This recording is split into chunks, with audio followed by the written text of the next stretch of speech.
درود ایک ایسا وظیفہ ہے جو کسی صورت میں رد نہیں ہوتا. چونکہ ہم یہ کہتے ہیں اے اللہ اپنے پیارے نبی پر رحمت نازل فرما، وہ تو پہلے ہی فرما رہا ہے، تو ہم کہیں یا اللہ اپنے نبی پہ رحمت نازل فرما، تو کیا اللہ فرمائے گا کہ میں نہیں فرماتا؟ اس لیے یہ ہو ہی نہیں سکتا. علماء کہتے ہیں کہ جو درود ہے وہ بہر صورت قبول ہوتا ہے. اس لیے حضرت عمر رضی اللہ تعالیٰ عنہ فرماتے ہیں کہ دعا کو درود کے ساتھ جوڑ لو، درود تو قبول ہونا ہی ہونا ہے، تمہاری دعا بھی قبول ہو جائے گی. چونکہ اللہ تعالیٰ جل شانہ کی یہ شان نہیں ہے کہ بعض کو قبول کر لے اور بعض کو ترک کر دے. ہماری فقہ کا بھی مسئلہ ہے، اگر آپ نے کسی سے سودا لیا ہے، اس میں کوئی ردی چیز آ گئی اور کچھ صحیح آ گئی، اب یہ نہیں آپ کر سکتے کہ جو صحیح ہے وہ رکھ لیں اور ردی واپس کر دیں.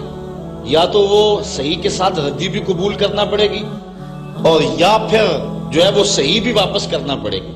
یہ نہیں ہوگا کہ مرضی کی رکھ لی اور مرضی کی واپس کر لی، یا سارا سودا قبول کرنا پڑے گا یا سارا سودا واپس کرنا پڑے گا.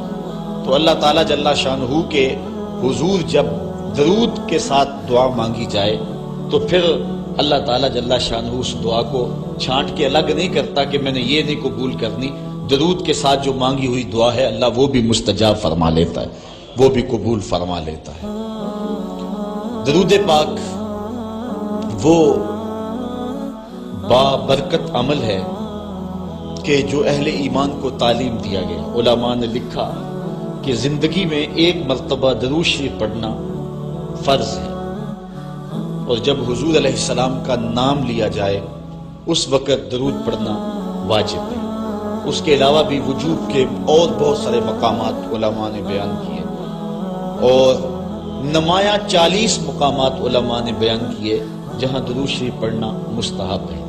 لیکن بعض مقامات پہ درود شریف پڑھنا مکروہ بھی ہے، جس طرح باتھ روم اور اس قبیل کے اور مقامات اور جگہ اور جو ہے وہ احوال ایسے ہیں جہاں درود شریف نہیں پڑھا جائے گا.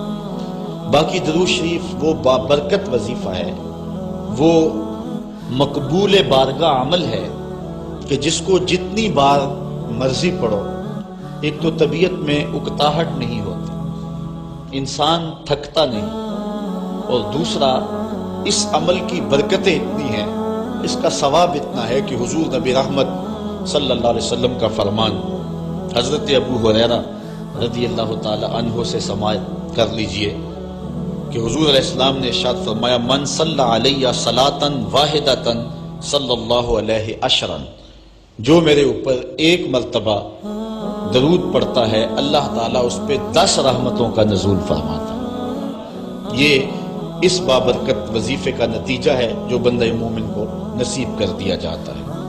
دوسری روایت حضرت انس بن مالک رضی اللہ تعالی عنہ سے مروی ہے ان النبی صلی اللہ علیہ وسلم قال من ذکرت عنده فلیصلی علی ومن صلی علی مرۃ صلی اللہ علیہ بها عشرا. حضور نے فرمایا کہ جس شخص کے سامنے میرا ذکر کیا جائے اس کو میرے پہ درود پڑھنا چاہیے، اس لیے کہ جس نے میرے اوپر ایک مرتبہ درود پڑھا اللہ تعالیٰ اس پہ 10 رحمتیں نازل فرماتا. علماء نے ایک بڑی خوبصورت بات لکھی، وہ کہتے ہیں کہ اصل درود پڑھ کر کے اپنے لیے رحمتیں طلب کرنا ہوتا ہے رب سے، کیونکہ مصطفیٰ کریم علیہ الصلوۃ والسلام ہمارے درود کے محتاج ہے. بندہ کہ میں درود پڑھ رہا ہوں، جب ہم نہیں تھے اس وقت بھی مصطفیٰ پہ درود پڑھا جا رہا تھا. جب کائنات کو خلق وجود بھی نہیں دیا گیا تھا مصطفیٰ پہ درود اس وقت بھی پڑھا جا رہا تھا.